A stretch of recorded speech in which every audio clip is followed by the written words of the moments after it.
नमस्कार, आप देख रहे हैं एएसएन न्यूज़ और मैं आपके साथ मुकेश बंसल। जैसे कि आपको पता है कि 3 अगस्त को अग्रवाल समाज फतेहाबाद के चुनाव होने जा रहे हैं और जैसे-जैसे चुनाव की तारीख नज़दीक आ रही है, उसी प्रकार से जो उम्मीदवार हैं, उनकी गतिविधियां तेज़ हो गई हैं।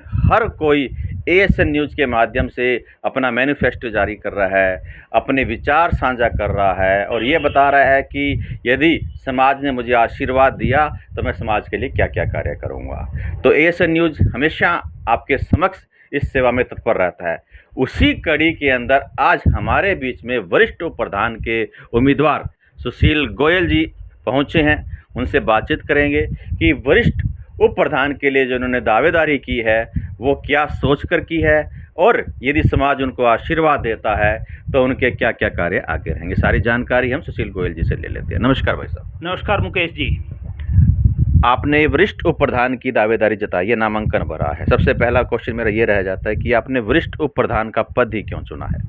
मुकेश जी, मैं आपके माध्यम से सारे समाज को ये संदेश देना चाहता हूँ कि मैंने जो ये वरिष्ठ उप प्रधान का पद के लिए दावेदारी प्रस्तुत कर रहा हूँ, वो मैं कि प्रधान के साथ लग के समाज की सेवा के लिए ये दावेदारी प्रस्तुत कर रहा हूँ। जी, तो इसका मतलब कि आप मिलजुल कर काम करने में विश्वास करते हैं। हाँ जी। ठीक है। तो एक बात और पूछना चाहूँगा कि क्या लगता है कि समाज आपको वरिष्ठ उप प्रधान के लायक मानता है? मुझे तो ये लगता है मुकेश जी कि समाज मेरे को इस लायक मानता है, क्योंकि मैंने युवा अग्रवाल सभा का प्रधान रहते हुए भी समाज के लिए कार्य किया है। तो मतलब आपको अनुभव है कार्य करने का? हाँ जी मुकेश जी, मेरे को 10 साल का अनुभव है कार्य करने का। जी।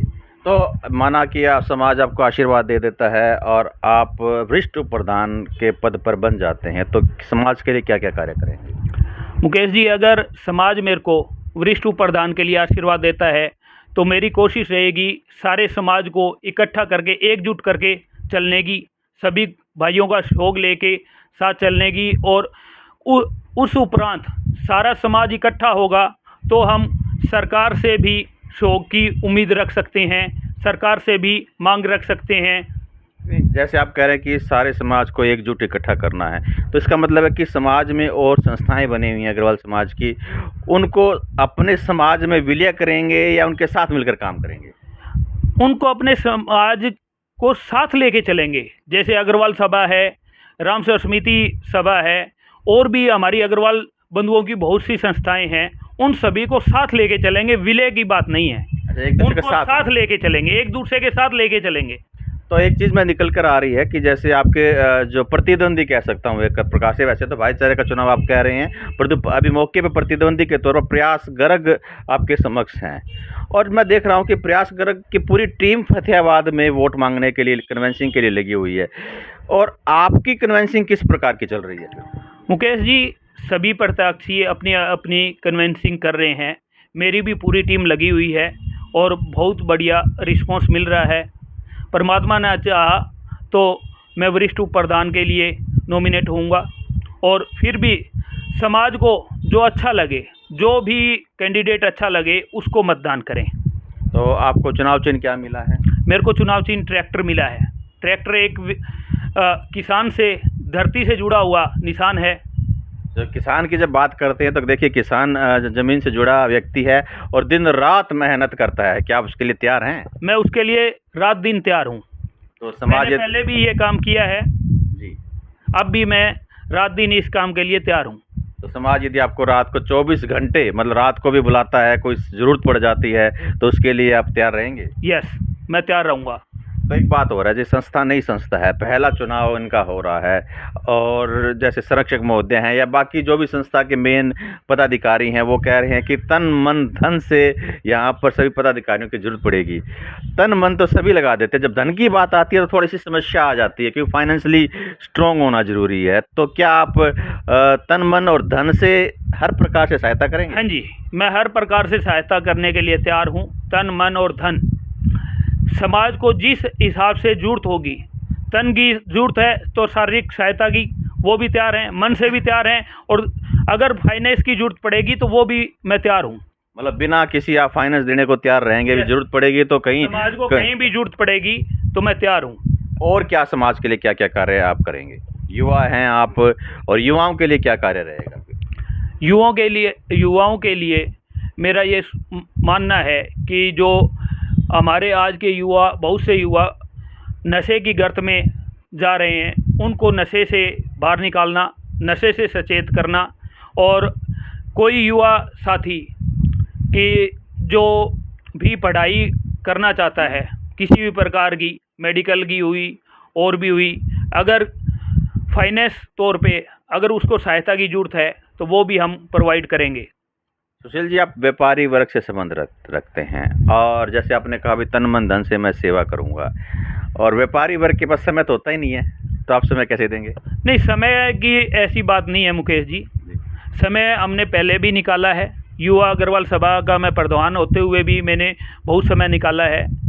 मैंने मेडिकल कैंप भी लगाए हैं, रक्तदान शिविर भी लगाया है, जर्सी वितरण भी किया है, बहुत से काम किए हैं।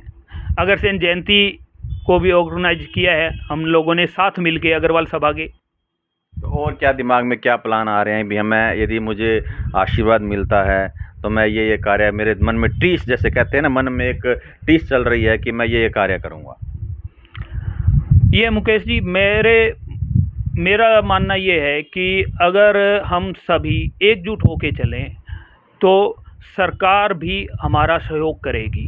अब सरकार भी ये देखती है कि अगर समाज एकजुट है तो वहाँ सरकार भी सहयोग करने के लिए तैयार होती है। जहाँ समाज कटा हुआ है, आपस में बटा हुआ है, वहाँ सरकार का सहयोग हमें नहीं मिल पाता।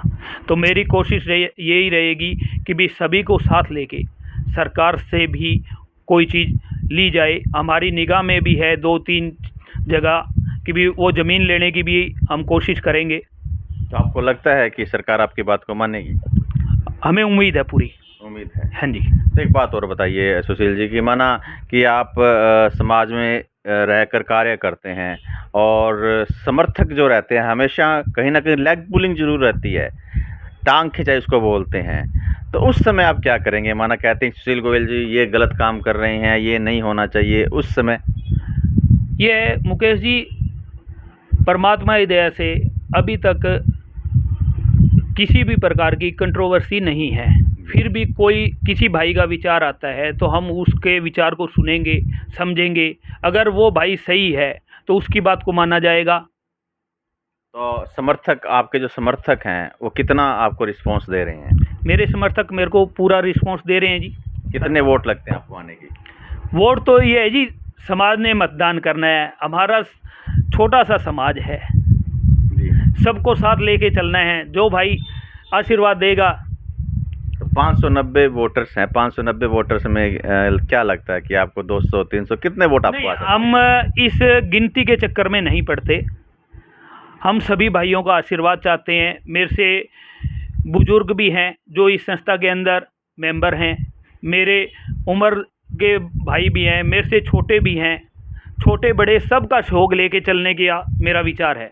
जीत का अंतर कितना हो सकता है वो तो बता दीजिए फिर। नहीं, जीत का अंतर वो ऐसे नहीं, 50 का, 100 का, 200 का, 500 नहीं, वो एक गलत बात होगी कि भी जो समाज चाहेगा वो उसी हिसाब से होगा। जीत मानते हैं आप अपनी? हाँ, जीत मानते हैं, पर जीत का अंतर नहीं बता रहे आप ना। जीत का अंतर बताना गलत होगा।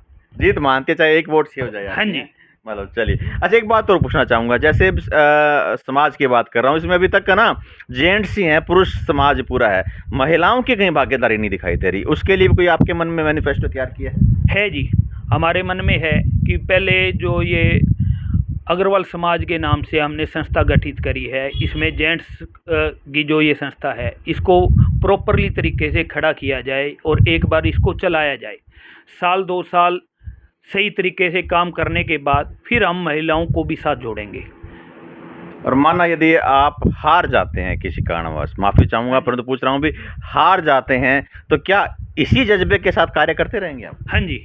आपके जज्बे में हार और जीत मेरे लिए कोई मायने नहीं रखती। कि अगर जीतता हूँ तो बहुत बढ़िया है।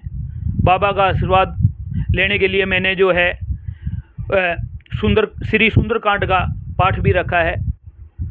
कहीं ये चुनावी एक सुंदरकांड का पाठ आप कह रहे हैं, मुझे पता भी चला कि चुनावी स्टंट तो नहीं, चुनावी स्टंट नहीं है ये।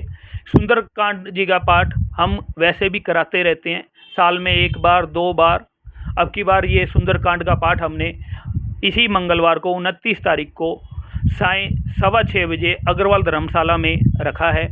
और समाज के सभी मेंबर, अग्रवाल समाज के जो हमारे मेंबर हैं उनको भी हम इनवाइट कर रहे हैं, और मेंबर के अलावा भी हम पूरे समाज को इनवाइट कर रहे हैं इस सुंदरकांड के पाठ में आए और बाबा का आशीर्वाद लें। मैं मेरे जितने विरोधी कैंडिडेट हैं, चाहे वो प्रयास भाई है चाहे अमित भाई है, उनको भी निमंत्रण दूंगा कि वो लोग भी आएँ और बाबा का गुणगान करें। 3 कैंडिडेट हैं वरिष्ठ उप प्रधान में। हाँ जी। अमित गर्ग एमएलए की शायद बात कर रहे हैं। हाँ जी। तो उसके बारे में आपके क्या विचार हैं? बढ़िया है भाई। तो तीनों में फर्स्ट नंबर पे कौन रहने वाला है? नहीं, ये तो जो आप लोग चाहोगे, जो समाज चाहेगा वो वैसा होगा। अच्छा, एक बात और भी, मना आपने सुंदरकांड बालाजी का पाठ रखा है, उसमें कहीं वोटों की अपील भी करेंगे आप? नहीं, उसमें किसी प्रकार की वोटों की अपील नहीं की जाएगी जी।